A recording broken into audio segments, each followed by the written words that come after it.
Cari amici del canale, oggi mi trovo a Cuneo, quindi ragazzi il clima si vede e comincio ad avere anche freddo. Da Pescara c'è una differenza termica che è enorme. Ebbene, oggi vi voglio parlare di questo impianto perché è veramente particolare. L'ha fatto l'amico del canale, però è un amico del canale un po' shy, dicono gli inglesi, un po' timido, e quindi non vuole apparire e quindi mi ha lasciato a me tutto l'onere e il piacere ovviamente di descrivere il suo impianto. Sono a Cuneo, dicevo, questo è un impianto particolare perché innanzitutto la falda dove sono installati i pannelli è a nord. Si installano i pannelli a nord? No, non si installano a nord. Ebbene, perché sono stati installati qui? Non perché non c'era spazio, se no non li avrebbe installati, ma perché l'amico del canale, senza che io dicessi niente, quindi ragazzi questo canale veramente va avanti anche con la genialità di tutti voi. Cosa è successo? Lui ha pensato questa falda nord che non produceva nulla, perché soprattutto in inverno il sole sorge di là e tramonta di lì, e quindi sarebbe bassissimo, inutile. Lui ha posizionato i pannelli con una struttura che richiama fino al, chiamiamolo bordo massimo, che sarebbe la balconata, questo cordolo che c'è tutto intorno, e quindi il pannello è diventato esposizione a sud, ma a sud ovviamente con pochi gradi, perché questo tetto non aveva un muro di 2 metri, se no sarebbero stati veramente a sud. Ebbene, in questo modo riesce a produrre tantissimo in estate, perché questi 22-25 gradi riescono a produrre tantissimo quando il sole è alto. D'inverno meno, poco, ma era una soluzione che non aveva chance, cioè doveva essere fatta solamente così. Questo ci fa capire un fattore molto importante: i pannelli si installano in qualsiasi posto se riusciamo a studiarci le condizioni, se analizziamo, se facciamo un progetto. Ecco perché vi invito anche a guardare il mio video proprio che parla di queste cose, che si intitola Dimensionamento impianto fotovoltaico. Ebbene ragazzi, in questo video vedremo delle cose belle, piacevoli, vedremo la struttura che lui ha scelto, come l'ha fissata al muro, come sono stati posizionati i pannelli e soprattutto stringhe a bassa tensione. Ragazzi, buona visione. Ebbene ragazzi, all'inizio del video ho detto stringhe a bassa tensione. Questi sono 48 pannelli fotovoltaici con stringhe da 6 pannelli. E voi direte, vabbè, 6 pannelli, 6 per 5, 300 volt? No, sono pannelli da 24 volt. Sono rari, non si trovano. Difatti l'amico del canale li ha trovati, non sono usati ragazzi, sono nuovi. Ha trovato questi che di solito sono destinati per fare impianti a 12 volt, dove vengono messi anche in parallelo. Che ne so, una roulotte, 3 di questi, se li mette in parallelo con 3 diodi di blocco ha fatto il suo impiantino. Qui li ha messi perché voleva rispettare questa bella regola di sicurezza della bassa tensione. La norma dice 120, anche se alziamo un po' di più non è un problema, perché l'MPPT quando lavora, lo sapete benissimo, che trasforma la tensione in ampere e quindi abbassa la tensione per alzare gli ampere. 6 pannelli in serie da 24 volt fa 144 volt e lavora in sintonia con una tensione intorno ai 130 volt e qualcosa meno. Ragazzi, questo è un impianto di sicurezza. Ha piazzato, sì, è vero, qualche cavo in più, qualche fusibile in più, ma per la sicurezza ragazzi non si guardano quelle 300-400 euro che spendi in più in un impianto mastodontico. E questo ragazzi è molto potente, perché qui abbiamo 20 kW di potenza massima fotovoltaica. Allora ragazzi, con 20 kW di potenza e questa angolazione intorno ai 20 gradi, nel mese di giugno, il 21 giugno sapete che il solstizio, quello di giornata più lunga, solstizio d'estate, praticamente dal 1 giugno a fine giugno c'è la massima produzione. Ebbene, in questo mese, e ci allarghiamo su 2 mesi globali, con 20 kW il moltiplicatore può diventare anche 6, 7, cioè arriviamo a produrre 100, 120, 130 kWh giornalieri. Ragazzi, sto guardando l'amico del canale che non è in camera ma è qua vicino a me, che mi sta dicendo bellissimo. Ragazzi, è così, ma questo perché è estivo. Chiaramente d'inverno, ecco, ti disilludo subito, precipita enormemente, perché il moltiplicatore diventa 2, potrai produrre 40 forse kWh giornalieri, ok? Vorrei farvelo conoscere, una persona squisitissima, però rispettiamo sempre. D'estate ti serve per l'aria condizionata, mi sta dicendo, allora vuoi essere intervistato? Allora taci, basta. Ragazzi, c'è un po' di simpatia ogni tanto nel canale serve, perché la materia elettronica e elettricità è sempre seria, in sicurezza, però ogni tanto ridiamo anche, ragazzi. Scusate. In estate gli serve per l'aria condizionata. Chiaramente questo è il suo capannone, ha messo 20 kW e sotto ci sono le unità lavorative, gli uffici e tutto il resto, e l'aria condizionata in estate qua deve picchiare.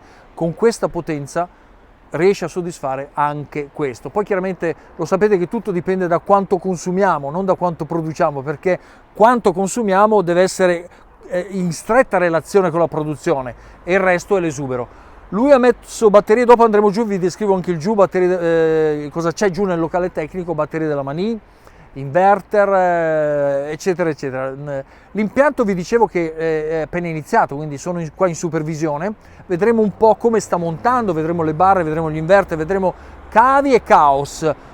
Poi mi ha promesso, vi sta promettendo a voi, che faremo il video dell'impianto finito con i dati statistici, promesso? I dati statistici produttivi, e qua è tanta roba. Ragazzi, andiamo avanti perché voglio farvi vedere la struttura. Buona visione. Questa è la struttura, e l'amico del canale mi ha detto: Gianni, te ne lascio 2 liberi in modo che puoi far vedere cosa c'è sotto con l'alluminio. Ebbene ragazzi, questa è una struttura unica, non è di quelle che si acquistano, perché loro hanno avuto la genialità di crearla con tutta una serie di accessori che vi faccio vedere proprio da vicino, perché lo scopo di questo canale è proprio farvi vedere i dettagli e insegnarvi come si fa. Allora, vedete che ci sono innanzitutto delle L col dado martello che entra, e questo fissa alla lamiera. Dopodiché c'è questo longherone, ci sono i 2 angolari, e tutto questo tiene diciamo l'angolo, e in ogni punto c'è la stessa cosa, vedete? Per tutta la lunghezza ci sono queste barre ovviamente orizzontali e quelle verticali. Quante ce ne sono? Allora, il punto di aggancio è questo, l'inizio, ce n'è uno centrale che vedete qua, che è molto importante perché sorregge l'eventuale peso di che cosa? Della neve, che vedete qui se si dovesse creare un accumulo di neve, e in queste zone, ragazzi, credetemi, perché le montagne che vedete d'inverno può nevicare molto, questo peso andrebbe a incidere spanciando o addirittura rompendo i pannelli. Ebbene, queste strutture verticali che vedete qua riescono a sostenere anche la parte centrale. Bene, poi c'è il punto di forza, e l'aggancio ovviamente al muro, e questo è l'aggancio, la staffa che regge il longherone. Ragazzi, io ho voluto farvi vedere questa immagine perché oramai siete diventati esperti, e molti di voi mi avrebbero sicuramente detto: ma qua non è stata fissata, se arriva il vento porta via tutto. Bravi, coloro che hanno detto questo sono dei geni. Perché? Perché qui in realtà è stato fatto il buco, e ci sarà ovviamente un bullone passante, lo vedete chiaramente qua, che dovrà fissare tutti i longheroni, perché sennò, ragazzi, che facciamo? Col vento si risolleva tutto. E questa è una cosa importante. Vi ho detto che qui è work in progress, e quindi siamo ancora, o meglio, l'amico del canale è ancora tutto in lavorazione. Riguardo alla struttura di alluminio con tutte le giunzioni, con le L, con i dadi martello, eccetera, io chiederò all'amico del canale se ha la possibilità di darci qualche link, di mettere insomma qualche nome, qualche indirizzo dove comprarli, perché potrebbe essere un'idea veramente eccezionale. Quindi vediamo, senza promesse, se riusciamo a fare qualcosa anche in tal senso. Ovviamente, per scrupolo suo, dato che aveva questi manufatti di cemento, ha posizionato a distanza su tutta la lunghezza questi manufatti di cemento che diciamo io non li avrei messi, però lui ha detto: ma no, ce li ho, li metto qui per appesantire la struttura in modo che si fissa ancora meglio al pavimento. Insomma, significa che fissare in maniera esagerata è meglio che fissare male. Allora, una cosa importante su questi cementizi, questi lo capite dalle immagini, vedete, questo è il finale e quello è uno dei tubi di cemento. Che cos'è questo, ragazzi? Molti di voi che ci lavorano l'avranno riconosciuto. Questo è un camino, ed è esattamente il camino dell'azienda, li vedete là, vedete 1 e 2. Ebbene, questi camini erano quelli che, visto che il sole è di qua, ok, che avrebbero fatto ombra, il camino era alto circa così, e avrebbe fatto ombra sui pannelli, soprattutto in inverno. Allora l'amico del canale mi ha detto: cosa faccio? Metto gli ottimizzatori in tutti i pannelli? Cioè, ragazzi, immaginate su questi pannelli posizionare ottimizzatori che costano circa 50-60 euro l'uno sarebbe stata una spesa enorme. Allora gli ho detto no, togli il camino, e da lì l'idea dell'amico del canale è di dire va bene, allora smantelliamo il camino perché tanto non è più utilizzato nell'azienda, hanno ridotto a zero la dimensione e hanno utilizzato i manufatti, invece che portarli giù e buttarli, li hanno utilizzati per irrobustire tutta la struttura come avete visto prima. Ragazzi, parliamo di una cosa fondamentale, il diodo di blocco. Dobbiamo mettere i diodi di blocco qua? No. Perché? Perché non ci sono ombre, è tutto al sole, sorge di là, tramonta di là e qui non ci sono impedimenti, abbiamo tolto anche i camini, quindi l'amico del canale ha fatto un lavoro veramente geniale. Ma ragazzi, come ho detto nel video della Ocram, il diodo di blocco, per chi vuole, perché qua non c'è nulla di forzato, va messo lo stesso, perché la funzione del diodo di blocco è salvare soprattutto dalle ombre. Se un pannello va in ombra, la stringa di 6 e tutte le altre in parallelo si vanno a scaricare su di lui e bruciano di solito la cella più debole creando gli hotspot. Ebbene, col diodo di blocco questo non succede. Ma immaginate che un pannello va in corto, o immaginate un piccione, un gabbiano che muore e chiude, soffoca quella che è la potenzialità di un pannello. Bene, la tensione di questa stringa sarà più bassa delle altre. Attenzione, i pannelli hanno una certa tolleranza, di solito se guardate dietro il pannello c'è 3-5%, quindi una tolleranza c'è, ma quando usciamo da questa tolleranza, ebbene ci può essere questa pericolosità. Qui le tensioni sono basse, ma ragazzi, se voi siete coloro che fanno stringhe da 200, 300, 400 e più volt, perché in Germania adesso, come mi ha scritto anche un amico del canale, lo vedete sotto nei commenti dell'ultimo video della Mani, della batteria in offerta del Maxi Tower, ebbene in Germania stanno facendo stringhe da 1000-2000 volt. Ragazzi, cavi sottili da 2 mm vanno benissimo, da 3, da 4, quello che volete voi, da 2,5 scusate. Ma il punto è che come si disgiunge un MC4 abbiamo un arco voltaico di questa lunghezza che va a bruciare tutto. Qui è tutto metallo, ma fra 5 anni cosa ci saranno qua sotto le foglie? Non abbiamo fatto manutenzione. Questo può creare un incendio, perché sapete benissimo che la temperatura dell'arco voltaico può arrivare anche 2500-2600 gradi. Perché il diodo di blocco? Non sappiamo cosa può succedere al pannello, ha detto l'amico del canale, e seguendo le tue direttive io li voglio mettere. È una spesa in più, però ci dà la sicurezza che qualsiasi cosa succede è protetta la stringa e nello specifico si evitano gli hotspot. Vi ipotizzo una cosa, con i venti forti temporali può partire un celofano, un cartone che oramai volano, cadere qua e ci occlude un mezzo pannello, una zona. Questa allora diventa una vera pericolosità sulle tensioni calanti. Andiamo avanti ragazzi con tutti i dettagli, adesso vi porto giù dove c'è il locale tecnico per vedere cosa sta facendo il nostro amico. Mi scappa il nome, vorrei dirvelo, ma voglio rispettare questa cosa ragazzi. Chiedo scusa a voi e grazie a lui che ha messo a disposizione tutto questo. Cari amici del canale, sono sceso dal tetto, avete visto che bello impianto che sta progettando l'amico del canale che vuole restare anonimo. Peccato perché avrei voluto veramente intervistarlo perché le soddisfazioni sono sempre tante. Allora ragazzi, che cosa stiamo vedendo qua? L'impianto non è finito, è work in progress, cioè lui sta realizzando pian piano il suo impianto. Ragazzi, parliamo in questo caso di un'azienda e coloro che sono attenti alle immagini hanno già capito che sta parlando di un impianto trifase. Qua dietro vedete 3 inverter ibridi da 11 kW di potenza ciascuno. Quindi gli inverter ovviamente comunicheranno tra di loro perché le schede di parallelo devono comunicare per programmarsi, per rifasarsi e tutto il resto, e avrà una potenza veramente esagerata. Qui avete visto ragazzi, adesso avvicinerò anche la telecamera per farvi vedere tutto ciò che sta realizzando. Qui vedete delle barre equipotenziali positive e negative. Rispondo già subito a tutti coloro che come voi hanno l'occhio acuto e dicono ma le barre vanno protette, perché non l'hai protetto? Siamo all'inizio dei lavori, qui è ancora tutto spento ovviamente. Le barre vanno comunque protette perché se tocchiamo una barra prendiamo la corrente? No, la tensione è bassa. Se la tocchiamo a piedi nudi la prendiamo? Ancora no, ma se la tocchiamo a piedi nudi col dorso della mano, ovvero con i pelini che abbiamo sulle dita, potremmo sentire qualcosina, perché quando ci avviciniamo ai 50 volt la corrente può diventare percepibile.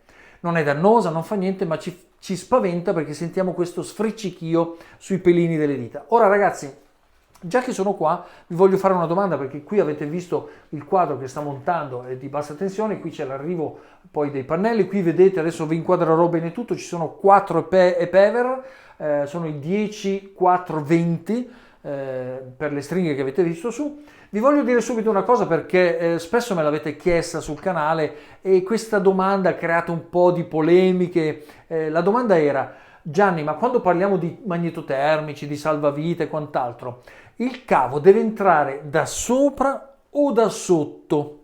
Io voglio fare un attimo di pausa per far rispondere a voi. Il cavo nei magnetotermici, nei differenziali, nei salvavita, che il salvavita significa differenziale insieme a magnetotermico, sono quelli combinati, devono entrare da sopra o da sotto? Pausa.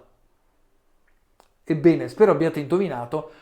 La risposta è: non c'è una regola. So che questa mia affermazione per molti di voi dirà: come, non c'è una regola? No, non c'è una regola. O meglio, ragazzi, c'è il buonsenso. Cos'è il buonsenso? Intanto, per buonsenso intendo che chiunque di voi può fare quello che vuole, perché non c'è una regola, ok? Il buonsenso è che, dato che siamo abituati a farli entrare da sopra, ok? Poi escono da sotto e risalgono sopra e vanno avanti così, cosa potrebbe succedere? Che un elettricista, uno di voi, un amico del canale che vuol mettere mano all'impianto, potrebbe prendere la scossa, perché, ipotizzando che sia da sopra, va a sganciare il sopra, lo va a isolare e poi, maneggiando, si accorge che invece ha preso la corrente perché entrava da sotto. Questo perché avviene, ragazzi? Perché invece una buona norma è verificare sempre attraverso gli strumenti appropriati, cioè minimo anche un cercafase, se non avete altro. Prima di mettere mano a qualsiasi impianto di corrente, soprattutto alternata, bisogna col cercafase cercare se l'ingresso è stato fatto da sopra o da sotto. Questo è un buon senso. Per quanto riguarda l'ingresso, non c'è una norma. Detto questo, voglio rispondere, già che ci sono, e qua siamo in work in progress, quindi tutto aperto, mi dà l'occasione anche per rispondere ad alcune domande. Questi sono i fusibili che sta montando in questo impianto, sono veramente delle belve, sono grossi. Ebbene, quando stacchiamo il nostro impianto, immaginiamo l'impianto ha i fusibili chiusi, ok? Noi lo stacchiamo. Molti dicono: attenzione, i cavi bisogna metterli da sopra, perché quando sgancio il fusibile almeno si sgancia. Questo è un pensiero errato. Sapete perché? Chiaramente lo facciamo da sopra, l'ho detto prima, per abitudine, ma il fusibile ve lo faccio vedere da vicino. Ipotizziamo questo come il portafusibile.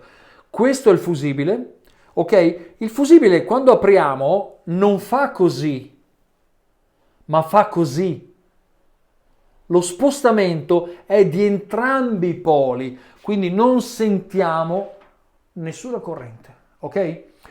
Ora, detto questo, per rispondere alle domande e chiarire questi aspetti, vi dico poi: non rispettiamo solo quella che è la libertà che Gianni vi dà sul canale a fare quello che volete, non è questo il senso di questa risposta, ma rispettiamo anche le leggi comportamentali popolari. Cioè, si vuole entrare da sopra perché si fa così, va bene, però io ho visto su Facebook discussioni durate 200 commenti, post, eccetera, su questa stupidaggine. Concentriamo i nostri sforzi a realizzare gli impianti e non perdiamoci, soprattutto cercando di avere ragione là dove invece non ci sono delle norme.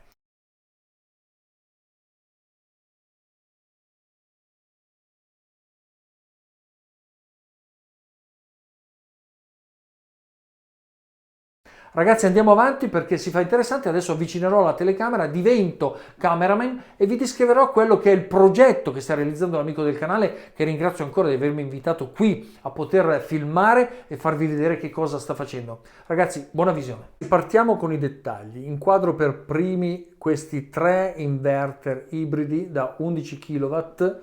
Ovviamente, lo ripeto per l'ultima volta, qui è tutto work in progress, quindi tutto scollegato, eccetera.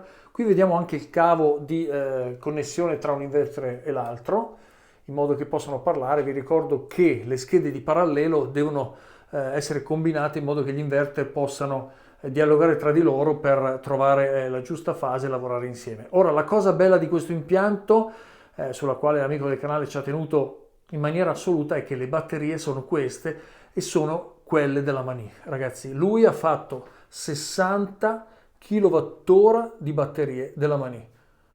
Qui ho avvicinato un po' la telecamera per farvi vedere proprio il pacco nella sua completezza. Tenete presente che questi sono 60 kWh di batterie, comunicheranno tra di loro ovviamente attraverso la porta specifica con i cavetti, c'è il suo magnetotermico specifico, però alcuni di voi l'avranno già notato, con questi tre inverter da 11 kW, nonostante questo pacco batterie sia molto grosso, non basta. Ecco che l'amico del canale ha detto: Gianni, devo aggiungerne altre 8 e saranno posizionate qua di fianco. E poi li avete già visti inquadrati, invece dei cavi che ci sono in dotazione con la Mani, che sono già, scusate, delle barre che sono già grosse, queste della Mani, perché hanno un certo spessore eccetera, andavano bene per un assorbimento normale, ma qui stiamo veramente esagerando, del resto ve l'ho detto all'inizio, è un'industria, e loro posizioneranno queste barre di rame che sono 8x40, quindi 8 mm per 40 mm, le vedete qua nella mia mano, sono molto grosse, molto abbondanti. Ebbene, attraverso, alla fine, scusate, i pacchi diventeranno 12 pacchi batterie della Mani. Un impianto veramente significativo e che voglio ancora continuare a descrivervi. Allora, una cosa importante che l'amico del canale ha voluto fare, voi vedete che questi sono classici ibridi che hanno l'ingresso MPPT e questi sono fino a 500 volt di tensione, ma come vedete non sono utilizzati e non saranno utilizzati proprio perché l'amico del canale sta usando questi ibridi come potenza, quindi solo come inverter, ma invece come regolatore di carica usa e preferisce usare gli e-Pever. Difatti eccoli qua, qui ci sono 3 e-Pever più 1, quindi sono 4 e-Pever in totale. Questi saranno interfacciati ognuno con una certa quantità di pannelli. Per la precisione ognuno terrà 2 stringhe da 6. Ragazzi, è un impianto veramente fatto bene e in totale sicurezza. Vedete le barre equipotenziali, in questo caso che sono ovviamente più grosse di quelle che saranno installate sulla batteria, queste sono 8x50, quindi delle barre, le vedete qua con la mia mano, molto significative. Qui chiaramente, ragazzi, ve lo dico, l'amico del canale ha speso una cifra perché il rame purtroppo sta avendo dei rincari enormi.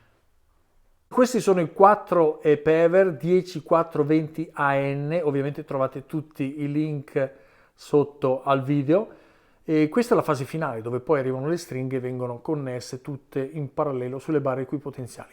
Meno male che l'amico del canale mi ha chiamato, perché qua vedete 4 fusibili, in realtà non dovranno essere qui, saranno 8 i fusibili, dovranno essere posizionati sul tetto in un combiner box. La procedura è stringa di pannelli, diodo di blocco, fusibile per il positivo, il negativo va via dritto, quando escono le 2 stringhe vengono messe in parallelo e scende positivo e scende negativo per ogni e-Pever. Quindi abbiamo una totalità di 8 stringhe, 4 rossi e 4 neri che scenderanno qua per arrivare poi agli e-Pever.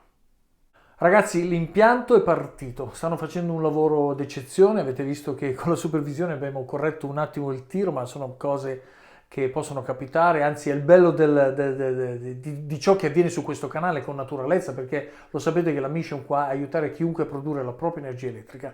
Il video finisce qui, ma ovviamente questo pezzo, questo è l'inizio, questo è il work in progress, è la partenza. Ebbene, che cosa succederà dopo lo vedremo alla fine, quando l'impianto sarà completo. Questo lo possiamo chiamare veramente un impianto Mani di potenza, quindi tanti kilowattora di batteria, tanta potenza negli inverter, i regolatori di carica delle e-Pever. Vi ricordo che sopra ci sono 48 pannelli e vediamo poi l'amico del canale che cosa combinerà. Ragazzi, se il video vi è stato utile, se vi è piaciuto, iscrivetevi al mio canale e ci vediamo al prossimo video. Buona serata.